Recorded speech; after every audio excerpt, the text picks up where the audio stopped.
മലയാള സിനിമയിൽ ആദ്യമായിട്ടാണ് Shanthikrishna മാമും Vijayaraghavan സാറുമായിട്ട് parent couple ആയിട്ട് ഈ സിനിമയിൽ വർക്ക് ചെയ്യുന്നത്. മാമിന്റെ ഒരു ഗംഭീര പ്രകടനം തന്നെ ചിത്രത്തിൽ ഇപ്പം എല്ലാവരും ശ്രദ്ധയോടെ തന്നെ നിരവധി പ്രേക്ഷകരൊക്കെ പറയുന്നു. മാം ഈ ചിത്രത്തിലെ കഥാപാത്രത്തെക്കുറിച്ച് പ്രേക്ഷകരുടെ അഭിപ്രായത്തെക്കുറിച്ച് മാം രണ്ടു വാക്ക് സംസാരിക്കുന്നു.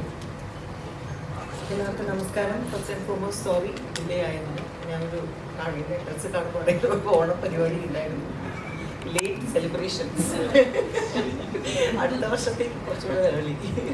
അപ്പോൾ അതിന് വേണ്ടി പോയിട്ട് ജസ്റ്റ് കമ്മിയാണ്. സോറി. ഇപ്പോൾ കേൾക്കാം, എന്നാലും കേൾക്കാമല്ലോ, മൈക്കില്ലെങ്കിലും കേൾക്കാം എൻ്റെ വോയിസ്. ഇതിപ്പോൾ ആ ഒരു ക്യാരക്ടറിനെ കുറിച്ച് പറയുകയാണെങ്കിൽ ഫസ്റ്റ് ടൈമാണ് ഞാനും കുട്ടേട്ടനും അഭിനയിക്കുന്നത് ഒരുമിച്ച്. പിന്നെ ഞാൻ നേരത്തെയും പറഞ്ഞായിരുന്നു, ഇതിൽ ആരുടെയും ഹീറോയിൻ്റെയോ അമ്മയൊന്നും അല്ല, അല്ലെങ്കിൽ സ്ഥിരം അങ്ങനെയാണ് സാധാരണ എന്നെ വിളിക്കാറ്. പക്ഷേ ഈ പടത്തിൽ വേറൊരു സെപ്പറേറ്റ് താത്താന്നൊക്കെ പറയും പാത്തു. അപ്പോൾ ആ ക്യാരക്ടർ മോഹസിൻ വിളിച്ചപ്പോഴേ ഞാൻ പറഞ്ഞു I will definitely do it എന്ന്. കാരണം എനിക്ക് അതിനൊരു കുറച്ച് സ്ക്രീൻ സ്പേസ് ആണെങ്കിൽ പോലും അതിന് വളരെ ഒരു ഇമ്പോർട്ടൻസ് ഉള്ള ഒരു ക്യാരക്ടറാണ്. സോ ഐ തിങ്ക് അതൊരു ഡിഫറെൻ്റ് ആണ്. എത്രയോ കുറേ സമയത്തിന് ശേഷം ഒരു പടം റിലീസ് ആവുന്നുണ്ട്. സോ അങ്ങനെ നോക്കുമ്പോൾ തീർച്ചയായിട്ടും ഇതൊരു ഡിഫറെൻറ്റ് ക്യാരക്ടറാണ്. എനിക്ക് വളരെ ഇഷ്ടപ്പെട്ട ഒരു ക്യാരക്ടറാണ്. നോട്ടബിൾ ആയിരുന്നു. That was my main intention. Of course ഞാൻ ഇന്നലെയാണ് പോയി പടം കണ്ടത്. ഐ ലൈക്ക് രാത്രി ഞാൻ നിങ്ങളുടെ കൂടെ വന്ന് കണ്ടില്ല. ഇന്നലെ രാത്രി 11 o'clock ഷോ പോയി കണ്ടു. ഇപ്പൊ മനസ്സിലായ മലയാളത്തിലാണ് പറഞ്ഞത്. ഓക്കെ, അത്രേ ഉള്ളൂ, വേറെ പ്രത്യേകിച്ചൊന്നും പറയാനില്ല. എന്റെ ചോദ്യം ലുക്മാനോടാണ്. ലുക്ക് പറയാറുണ്ട്, മലപ്പുറം ജില്ലയിൽ ചങ്ങനാളം എന്നുള്ള സ്ഥലത്ത് നിന്ന് പോസ്റ്റർ പോലും ഒട്ടിക്കാത്തൊരു സ്ഥലത്ത് നിന്ന് ഒരാളെ നായകനായിട്ട് വരുന്നു. ചെറിയ ചെറിയ വേഷങ്ങളിലൂടെ ഉണ്ടാകുന്ന സിനിമയിൽ ഒരു പോലീസ് കഥാപാത്രം ചെയ്യുന്നു, മമ്മൂക്കയുടെ കൂട്ടത്തിൽ ചെയ്യുന്നു. അവിടെ തുടങ്ങിയ യാത്രയാണ് ലുക്കുമാൻ്റെ പോലീസ് സ്റ്റേഷനിൽ. പവാള എന്നുള്ള സിനിമയിൽ നായകനായിട്ടും അതും ഒരു സംഘടന പോലീസിന്റെ വേഷത്തിന്. ഈ യാത്ര എങ്ങനെ നോക്കുന്നു? ലുക്കുമാൻ എന്നുള്ള നടനെ ലുക്കുവിന്റെ സുഹൃത്തുക്കളാണോ കണ്ടെത്തിയത്, അതോ എങ്ങനെയായിരുന്നു ഈ ഒരു യാത്ര? അതൊക്കെ പറയാം. അല്ല, ശരിക്കും പോസ്റ്റർ ഒട്ടിക്കാത്ത ചങ്ങനാകുളത്ത് അല്ല, ഉദിനുപറമ്പ് എൻ്റെ സ്ഥലം. ചങ്ങനാകുളത്തിൽ ചിലപ്പോൾ എൻ്റെ ശരിക്കും സ്ഥലം ഉദിനുപറമ്പ് എന്ന് പറഞ്ഞ ഗ്രാമമാണ്, അവിടെ ആണ് പറഞ്ഞത്.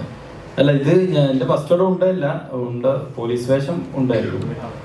അപ്പോൾ ഇത് ഈ യാത്ര എങ്ങനെയുണ്ടെന്നൊക്കെ ചോദിച്ചാൽ അറിയില്ല, അത് ഭയങ്കര സന്തോഷമുണ്ട്. ഇങ്ങനെ നമ്മൾ അങ്ങനത്തെ സിനിമകൾക്ക് നമ്മളെ ചൂസ് ചെയ്യുന്നു, ഇത്ര നല്ല സിനിമകൾ ഉണ്ടാകുന്നു, നല്ല സിനിമ ടീമിൻ്റെ കൂടെ വർക്ക് ചെയ്യാൻ പറ്റുന്നു എന്നുള്ളത് ഭയങ്കര സന്തോഷം. ഇങ്ങനെ പ്ലാൻ ചെയ്ത് ഓക്കെ ഇനി അങ്ങനെ വേണം ഇനി ഇങ്ങനെ വേണം എന്നുള്ളൊരു രീതിയിലൊന്നല്ല. ഇതൊരു ലെഗ് ഫാക്ടർ കൂടി ഉണ്ട്. ഭയങ്കര ഭാഗ്യമുള്ള ഒരാളാണെന്ന് വിചാരിക്കുന്ന ആളാണ് ഞാൻ അങ്ങനെ തന്നെയാണ് വിചാരിക്കുന്നത്. ഭയങ്കര ഭാഗ്യമുള്ള ഒരു ആക്ടറാണ്. അതായത് അത്തരം സിനിമകൾ കിട്ടുന്നു, അത്തരം ക്യാരക്ടേഴ്സ് കിട്ടുന്നു, അതിങ്ങനെ വിജയമാവുന്നു എന്നുള്ളത് ഭയങ്കര സന്തോഷം. ടീക്കോന്റെ ഒരു പടത്തില് ലുക്കുമാൻ ഇതുപോലെ ഒരു ക്യാരക്ടർ ചെയ്തിട്ടുണ്ടല്ലോ, പെണ്ണിങ്ങനെ മഷി കിട്ടാതെ അല്ലെ, അതിൽ നിന്ന് അപ്പൊ അതിൽ നിന്ന് വളാന്നുള്ള സിനിമയിൽ ഇപ്പൊ വേഫറാണ് ഡിസ്ട്രിബ്യൂഷൻ ചെയ്യുന്നത്, ദുൽഖർ സൽമാന്റെ കമ്പനി. ഓൾറെഡി മറുവശത്ത് ആ പടം പീക്കിൽ പോയിക്കൊണ്ടിരിക്കുകയാണ്, ലോക എന്നുള്ള സിനിമ. അപ്പൊ അതിന്റെ ഒരു സന്തോഷം എങ്ങനെയാണ്? അത് തന്നെ, അത് ഈ ശരിക്കും ഈ തല്ലുമാലയും സുലേഖ മനസ്സിലൊക്കെ ഇറങ്ങിയപ്പോ DQ എനിക്ക് മെസ്സേജ് ചെയ്തിരുന്നു, ഇങ്ങനെ കൊള്ളാൻ വേണ്ടി നല്ല അടിപൊളിയായിട്ടുണ്ടെന്ന് പറഞ്ഞപ്പോൾ ഞാൻ പറഞ്ഞിങ്ങനെ ഞാൻ കലിയിലൊരു ചെറിയ ഷോട്ടിലുണ്ട് പറയുമ്പോൾ പുള്ളി അത് നീയായിരുന്നാ എനിക്ക്, എന്നിട്ട് പുള്ളി ഇനി കാണുമ്പോൾ ശ്രദ്ധിക്കണം നോക്കണം എന്നൊക്കെ പറഞ്ഞിട്ട് പറഞ്ഞു. അത് എന്നിട്ടിപ്പോ DQ എടുക്കാന്ന് പറഞ്ഞത് അതൊരു ടീമാണ്, അവരൊരു ഡിസ്ട്രിബ്യൂഷൻ ടീമാണ്. അപ്പൊ DQ എന്നായിരിക്കില്ല അത് കണ്ട് അത് അവര് പക്ഷെ സെലക്ട് ചെയ്ത് എനിക്ക് തോന്നുന്നു ഇപ്പൊ ലോകം കൂടി വന്നതോടുകൂടിയിട്ട് അവര് കൂടുതൽ ആൾക്കാർക്ക് കൂടുതൽ വിശ്വാസവും പ്രതീക്ഷയൊക്കെ കൂടിയിട്ടുണ്ട് അവർക്ക്. അപ്പൊ അവര് അതിനുശേഷം നമ്മുടെ സിനിമ ചെയ്യുന്നു എന്നുള്ളത് വേറെ തന്നെ ജോണർ, വേറെ തന്നെ സ്റ്റൈൽ മൂവിയാണല്ലോ. അപ്പോൾ അതവർ ചെയ്യാനെടുക്കുന്നു എന്നുള്ളത് അവരാണ് ശരിക്കും അപ്രീഷിയേറ്റ് ചെയ്യേണ്ടത്. അത് ഞങ്ങൾക്കും അത് ഭയങ്കര പോസിറ്റീവായി ശരിക്കും. അതുകൊണ്ട് ആദ്യം അവരോട് തന്നെ താങ്ക്സ് ഫോറിനോട്.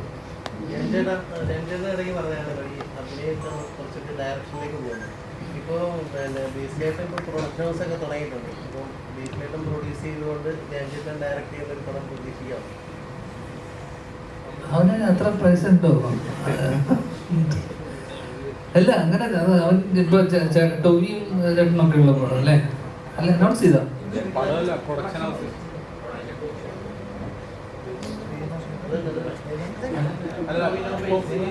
അല്ല അത് ചേട്ടൻ ഡയറക്റ്റ് ചെയ്യുന്ന പടം. കാര്യത്തിൽ അല്ലല്ല ബേസില് തുടങ്ങിയിട്ടില്ലല്ലോ.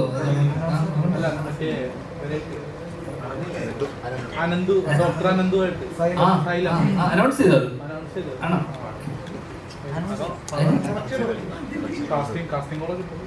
ഓഡിഷൻ എന്താ അവൻ അനൗൺസ് ചെയ്തത് ഞാൻ അറിഞ്ഞില്ല. അവൻ തുടങ്ങുന്ന പറഞ്ഞു, ഇപ്പൊ അവസാനം കണ്ടപ്പോ പറഞ്ഞു ഏതാ ഓക്കെ അവന്റെ പ്രൊഡക്ഷൻ ഡയറക്ഷൻ വരുമെന്ന്. നമ്മള് അതിനനുസരിച്ചുള്ള ബഡ്ജറ്റിൽ ഇതെല്ലാം നമ്മുടെ ഇതൊക്കെ ഒത്തു വരുവാണെങ്കിൽ പിന്നെ തീർച്ചയായിട്ടും ഈ 2 മാസത്തിന് കഴിയും. 3 മാസം അടുത്ത വർഷം കിടക്കും. അത് തിരാറ്റുണ്ട്. തിരാറ്റു ഉടനെ ഇല്ല, അതിന് മുന്നേ ഒരു സിനിമ കഴിഞ്ഞിട്ട് തിരാറ്റു ഉണ്ടാവും. മോഷൻ ചേട്ടാ, മോഹൻ ചേട്ടാ,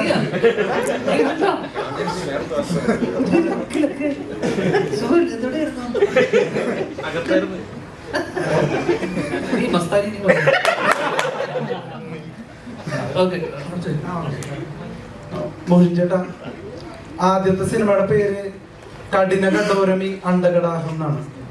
വളരെ കഠിനമാണ് ആ സിനിമയുടെ പേര്. പക്ഷെ രണ്ടാമത്തെ സിനിമയുടെ പേര് വളരെ സിമ്പിൾ ആണ്. ഈ സിനിമാ മേഖല വളരെ അന്ധവിശ്വാസങ്ങളുടെ ഒരു ഇടമാണെന്നൊക്കെ കേട്ടിട്ടുണ്ട്. അപ്പൊ ആദ്യ സിനിമയുടെ പേര് ഒരു പാര ആയതുകൊണ്ടാണോ രണ്ടാം സിനിമയ്ക്ക് വളരെ ലളിതമായ ഒരു പേരിട്ടത്? അറിയില്ലടാ, ഇത് റൈറ്റർ ഇടുന്ന പേരല്ലേ, ഞാനിട്ട പേരല്ലല്ലോ. അതൊരു കോൺഫിഡൻസ് ആയിട്ട് തോന്നുന്നുണ്ടോ? കാരണം ആദ്യ സിനിമ വളരെ കഠിനമായി പല പേരുകളല്ല. ആദ്യത്തെ സിനിമയുടെ പേര് ബാപ്പ എന്നായിരുന്നു, 2 അക്ഷരമുള്ള പേരായിരുന്നു. കഠിന കഠോരമി അണ്ടകടാഹം എന്ന് പറഞ്ഞ സിനിമയുടെ പേര് ബാപ്പ എന്നായിരുന്നു ടൈറ്റിൽ ഉണ്ടായിരുന്നു. ബാപ്പ എന്ന് പറഞ്ഞ ടൈറ്റിൽ നമ്മൾ ഇടാതിരുന്നതിന്റെ കാരണം അതിലെ സെൻട്രൽ ക്യാരക്ടർ ബാപ്പ ആയതുകൊണ്ടാണ്, ആ ഇമോഷൻ ബാപ്പ ആയതുകൊണ്ടാണ്. അപ്പൊ അത് അങ്ങനെ തന്നെ കൊടുത്തു കഴിഞ്ഞാൽ ഒരു പക്ഷെ പെട്ടെന്ന് അത് കണക്റ്റായി പിന്നെ ആൾക്കാർക്ക് വർക്കായിട്ടില്ലെങ്കിലോ എന്ന് കരുതിയിട്ടാണ് ആ പേര് ഒഴിവാക്കിയത്. ഞങ്ങളുടെ മാത്രം പ്രശ്നമായിരുന്നു അത് ഞങ്ങളുടെ മാത്രം തോട്ടായിരുന്നു. അത് അങ്ങനെ പ്രശ്നം സംഭവിക്കുമോ, ഇങ്ങനെ പ്രശ്നം സംഭവിക്കും, ഇങ്ങനെ ഓവർ തിങ്കിങ് ചെയ്തിട്ടാണ് ആ പേര് മാറ്റാം എന്നുള്ള തീരുമാനത്തിലേക്ക് എത്തിയത്. പിന്നെ കഠിന കഠോരമി അണ്ടകടാഹം എന്ന് പറഞ്ഞ പേരുമായിട്ട് അശോക് വരുമ്പോൾ, ഈ പടം കഴിയുമ്പോൾ ഈ അണ്ടകടാഹം എത്ര കഠിനമാണ് എന്നുള്ള ആ സാധനത്തിലേക്കാണ് അത് കൊണ്ട് ലാൻഡ് ചെയ്യുന്നത്. അതുകൊണ്ടാണ് ആ പേര് ചൂസ് ചെയ്തത്. ഇത് ഇതിന് വേറെ പേരൊന്നും നമുക്ക് ഇടാൻ, ഇത് വളയാണ് സെൻട്രൽ ക്യാരക്ടർ. അപ്പോൾ അതിൽ തന്നെ പോട്ടെ, അതിലിനി വേറെ സംശയങ്ങളൊന്നും നമുക്ക് വേണ്ട, വളയേണ്ട മതി എന്നുള്ളതിലേക്ക് എത്തിച്ചേർന്നത്. പിന്നെ ഈ ചോദിച്ചത് കഠിന കഠോരമി അണ്ടകടാഹം എന്ന് പറഞ്ഞ പേര് ശരിക്കും പറഞ്ഞാൽ അതിപ്പോൾ ഒരു ട്രോമയായിട്ടാണ് എനിക്ക് നിൽക്കുന്നത്. ഞാൻ ചെയ്തൊരു പടം, ഞാൻ മുമ്പ് ഒരു പടം ചെയ്തിട്ടുണ്ടായിരുന്നു. ഏതാ പടം? ബേസിലൊക്കെ അഭിനയിച്ച പടം. ബേസിൽ അഭിനയിച്ച ചെയ്ത പടം ഇന്ദ്രൻ ചേട്ടനും. എനിക്ക് പേര് പറയാൻ പറ്റില്ല. ഞാൻ കഠിന കഠോരമി അണ്ടകടാഹം എന്ന് പറഞ്ഞു കഴിഞ്ഞാൽ കഠിന കണ്ടോ, ഇത് ഞാൻ അവരെ മനസ്സിലാക്കി കൊടുക്കണമെങ്കിൽ തന്നെ സമയം എടുക്കുന്നു. പിന്നെ ഞാൻ ഇതിന്റെ പാട്ട് പറയണം. അയ്യോ ആ വാപ്പ മരിച്ചിട്ട് കേൾക്കുന്ന അയ്യോ ഭയങ്കര ടച്ച് ചെയ്ത മൂവിയാണെന്ന് പറയും. ഇത് ഭയങ്കര ട്രോമയായി മാറി ഈ പേര്. നിവർത്തിയില്ല, പേര് ഭയങ്കര പ്രയാസമുള്ള സംഗതിയാണ്. അല്ലാതെ ഈ വിശ്വാസം അങ്ങനത്തെ സംഗതികൾ ഇതുവരെ എനിക്ക് വന്നിട്ടില്ല. എനിക്കെന്താ അറിയില്ല മുന്നോട്ട്.